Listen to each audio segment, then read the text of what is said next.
নমস্কাৰ সকলোকে পুনৰ স্বাগতম জনাইছো আমাৰ অন্য এটা জব ইনফৰ্মেটিভ ভিডিঅ'লৈ। আজিৰ ভিডিঅ'টোত আপোনালোকৰ বাবে খুব এটা ভাল খবৰ লৈ আহিছো, কাৰণ আপোনালোকৰ বাবে ৱাক ইন ইণ্টাৰভিউ যোগেদি এটা জব নটিফিকেশ্যন মুকলি হৈছে। ইয়াতে আপোনালোকে কোনো ধৰণৰ লিখিত পৰীক্ষা দিব নালাগে, অফলাইন যোগেৰে আপোনালোকৰ এপ্লাই হ'ব। মানে আপোনালোকে কোনো ধৰণৰ অনলাইন এপ্লাই কৰিব নালাগে। আপোনালোকৰ ডেট দিয়াৰ মতে তাত আপোনালোকে উপস্থিত থাকি ৱাক ইন ইণ্টাৰভিউ আপোনালোকে পাৰ্টিচিপেট কৰিব লাগিব। এনেধৰণে আপোনালোকৰ চিলেকশ্যন প্ৰচেছ হ'ব। প্ৰতিখন জিলাতে পদখিনি মুকলি আছে, প্ৰায় প্ৰতিখন জিলাতে বুলি ক'ব পাৰি। অসমৰ প্ৰত্যেকজন কেণ্ডিডেটে ইয়াতে এপ্লাই কৰিব পাৰিব, মানে ৱাক ইন ইণ্টাৰভিউত পাৰ্টিচিপেট কৰিব পাৰিব। আপোনালোকৰ বাবে খুবেই এটা ভাল অপৰচুনিটি আহি পৰিছে। ভিডিঅ'টো শেষলৈকে চাই থাকক, আমি গোটেইখিনি ডিটেইলছ ইয়াতে আলোচনা কৰিছোঁ।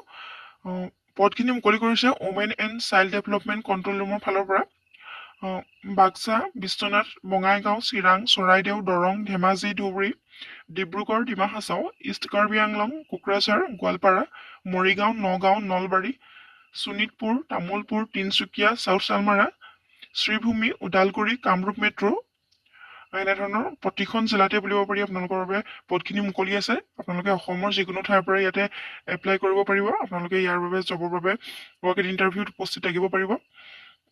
ইয়াতে আপোনালোকে প্ৰথম দিনা ৱাক ইন ইণ্টাৰভিউ হ'ব আপোনালোকৰ 29 জানুৱাৰী 2026, 29 জানুৱাৰী দিনাখন আপোনালোকৰ প্ৰথম ৱাক ইন ইণ্টাৰভিউ হ'ব। তাতে আপোনালোকৰ ৰিপৰ্টিং টাইম থাকিব 9:30 পৰা 9:30 AM পৰা 11 AM লৈকে আপোনালোকৰ টাইম থাকিব। সেই সময়ত আপোনালোক উপস্থিত হ'বই লাগিব। আৰু বাক্সা, বিশ্বনাথ, বঙাইগাঁও, চিৰাং, চৰাইদেউ, দৰং, ধেমাজি, ধুবুৰী, ডিব্ৰুগড়, ডিমা হাছাও, ইষ্ট কাৰ্বি আংলং, কোকৰাঝাৰ, গোৱালপাৰা, কামৰূপ মেট্ৰ' এইকেইটা ডিষ্ট্ৰিক্টৰ সেইদিনা প্ৰথম দিনাখন আপোনালোকৰ ৱাক ইন ইণ্টাৰভিউ হ'ব। আৰু ছেকেণ্ড ডে যিদিনা ৱাক ইন ইণ্টাৰভিউ হ'ব, তাতে আপোনালোকে 3 ফেব্ৰুৱাৰী 2026 উপস্থিত থাকিব লাগিব। আৰু তাতে ৰিপৰ্টিং টাইম আপোনালোকৰ 10 AM পৰা 11 AM লৈকে থাকিব। আৰু তাতে Morigaon, Nagaon, Nalbari, Sonitpur, Tamulpur, Tinsukia, South Salmara, Sribhumi, Udalguri and WCT control room at Kamrup Metro'. আপোনালোকে কামৰূপ মেট্ৰ'ত উপস্থিত থাকিব লাগিব। ইয়াতে এইকেইটা ডিষ্ট্ৰিক্টৰ কেণ্ডিডেটসকলে। আৰু ইয়াতে আপোনালোকৰ ভেকেঞ্চিখিনিৰ ডিটেইলছ দিয়া হৈছে আৰু এলিজিবিলিটি কি কি লাগিব ইয়াতে দিয়া হৈছে। আপোনালোকে কেনেধৰণৰ কোৱালিফিকেশ্যন হ'লে ইয়াতে এলিজিবল হ'ব সেইখিনি ইয়াতে দিয়া হৈছে। সকলোখিনি আপোনালোকে শেষলৈকে চাই থাকক। আৰু যদি আমাৰ চেনেলটোলৈ প্ৰথমবাৰৰ বাবে ভিজিট কৰিছে, তেনেহ'লে চেনেলটো ছাবস্ক্ৰাইব কৰি ৰাখিব। এনেধৰণৰ জব ইনফৰ্মেটিভ ভিডিঅ'সমূহ নটিফিকেশ্যন প্ৰতিদিনে লাভ কৰিবলৈ আমি এই চেনেলটোত প্ৰতিদিনে এনেধৰণৰ জব ইনফৰ্মেটিভ ভিডিঅ'সমূহ নটিফিকেশ্যন আনি থাকোঁ। গতিকে চেনেলটো ছাবস্ক্ৰাইব কৰি ৰাখিবলৈ একেবাৰে নাপাহৰিব। ইয়াতে পোষ্টসমূহৰ নাম দিয়া হৈছে কল অপাৰেটৰ। তাতে আপোনালোকৰ এলিজিবিলিটি লাগিব any graduate from A recognise university with at least 2 years experience of computer application. আপোনালোকৰ ইয়াতে যিকোনো ডিচিপ্লিনত আপোনালোকে গ্ৰেজুৱেশ্যন কৰা সকলে ইয়াতে এপ্লাই কৰিব পাৰিব। আৰু আপোনালোকৰ 2 বছৰ কম্পিউটাৰ এপ্লিকেশ্যন চলোৱাৰ আপোনালোকৰ এক্সপিৰিয়েঞ্চ বিচাৰিছে। সকলোৱে হয়তো কম্পিউটাৰ 2 বছৰ চলাইছে। আৰু কম্পিউটাৰ ডিপ্ল'মা আপোনালোকৰ লাগিব ইয়াতে। এইখিনি আছিলে এলিজিবিলিটি আপোনালোকে। আৰু ইয়াতে আপোনালোকে পাৰ মান্থ 14,000 চেলাৰী লাভ কৰিব পাৰিব। ইয়াৰ পাছৰ ভেকেঞ্চিটো হৈছে প্ৰজেক্ট কৰ্ডিনেটৰ। ইয়াৰ বাবে আপোনালোকে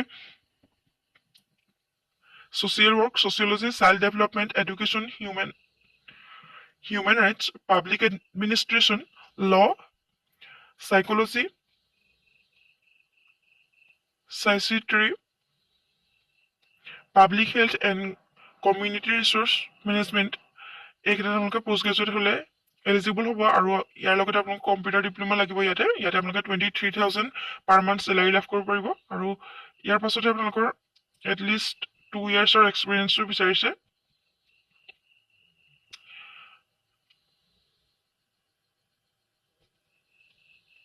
ইয়াতে আপোনালোকে এনেধৰণৰ কোৱালিফিকেশ্যন আপোনালোকে প্ৰিফাৰেঞ্চ লাভ কৰিব পাৰিব। আৰু ইয়াৰ পাছৰটো হৈছে কাউন্সিলৰ। আৰু কাউন্সিলৰ বাবে আপোনালোকৰ গ্ৰেজুৱেট হ'লে আপোনালোকে এপ্লাই কৰিব পাৰিব। Social work, sociology, psychology, public health, counselling এইকেইটাত আপোনালোকৰ যদি গ্ৰেজুৱেট হয় আপোনালোক, তেনেহ'লে এলিজিবল হ'ব। আৰু আপোনালোকে ইয়াতে যদি পোষ্ট গ্ৰেজুৱেট থাকে আপোনালোকৰ, তেনেহ'লে আপোনালোকে ইয়াতে প্ৰিফাৰেঞ্চ লাভ কৰিব পাৰিব। আৰু ইয়াতে আপোনালোকে পাৰ মান্থ 18,000 চেলাৰী লাভ কৰিব পাৰিব।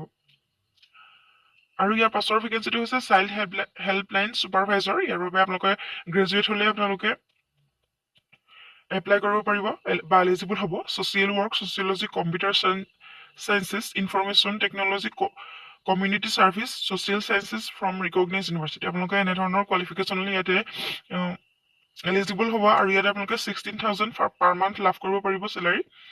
ইয়াৰ পাছৰ ভেকেঞ্চিটো হৈছে কেছ ৱৰ্কাৰ। ইয়াতে আপোনালোকে 12 পাছ হ'লে ইয়াতে এপ্লাই কৰিব পাৰিব। যিকোনো বৰ্ড বা ইউনিভাৰ্চিটিৰ পৰা আপোনালোকে যদি 12 পাছ কৰিছে তেনেহ'লে ইয়াতে এলিজিবল হ'ব। আৰু যদি আপোনালোকৰ ইয়াতে ইমাৰ্জেঞ্চি হেল্পলাইনছৰ এক্সপিৰিয়েঞ্চ আছে তেনেহ'লে আপোনালোক ইয়াতে প্ৰিফাৰেঞ্চ লাভ কৰিব পাৰিব আৰু ইয়াৰ বাবে আপোনালোকে পাৰ মান্থ 14,000কৈ চেলাৰী লাভ কৰিব পাৰিব। ইয়াৰ পাছতে আছে ছিকিউৰিটি গাৰ্ডৰ বাবে। তাতে আপোনালোকে 10 পাছ কৰিলে এপ্লাই কৰিব পাৰিব। HSLC পাছ কোৱালিফিকেশ্যন দিয়া হৈছে। আপোনালোকে তাতে যদি 10 পাছ কৰিছে মিনিমাম তেতিয়াও আপোনালোকে এলিজিবল হ'ব। ইয়াতে কোনো ধৰণৰ এক্সপিৰিয়েঞ্চো বিচৰা নাই আৰু আপোনালোকে পাৰ মান্থ 12,000কৈ এই পদটোৰ বাবে চেলাৰী লাভ কৰিব পাৰিব। আৰু ইয়াৰ পাছতে হৈছে MPS ষ্টাফ আৰু তাৰ বাবে আপোনালোকে 9 পাছ কৰিলেও এপ্লাই কৰিব পাৰিব আৰু তাৰ বাবে আপোনালোকে চেলাৰী পাৰ মান্থ 9,000কৈ লাভ কৰিব পাৰিব। ইয়াতো কোনো ধৰণৰ আপোনালোকৰ এক্সপিৰিয়েঞ্চ বিচৰা নাই। ইয়াৰ পাছতে আপোনালোকে এই ইণ্টাৰভিউটো দিবলৈ যাওঁতে কেনেধৰণৰ ডকুমেণ্টছ নিব লাগিব ইয়াতে সকলোখিনি দিয়া হৈছে। আপোনালোকে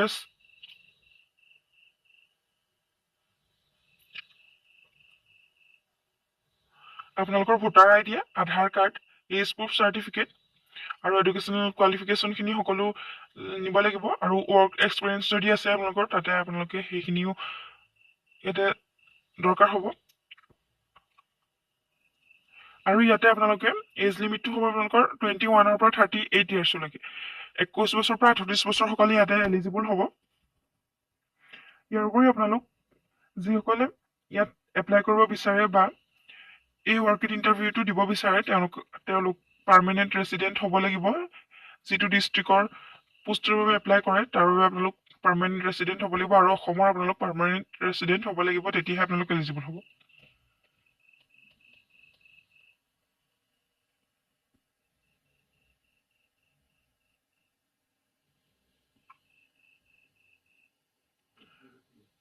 এনেধৰণে আছিলে ইনফৰমেশ্যনখিনি। যদি আপোনালোকে অধিক তথ্য জানিব বিচাৰে তেনেহ'লে অফিচিয়েল ৱেবছাইটটো অফিচিয়েল নটিফিকেশ্যনখন আপোনালোকে এবাৰ চেক কৰিব পাৰে।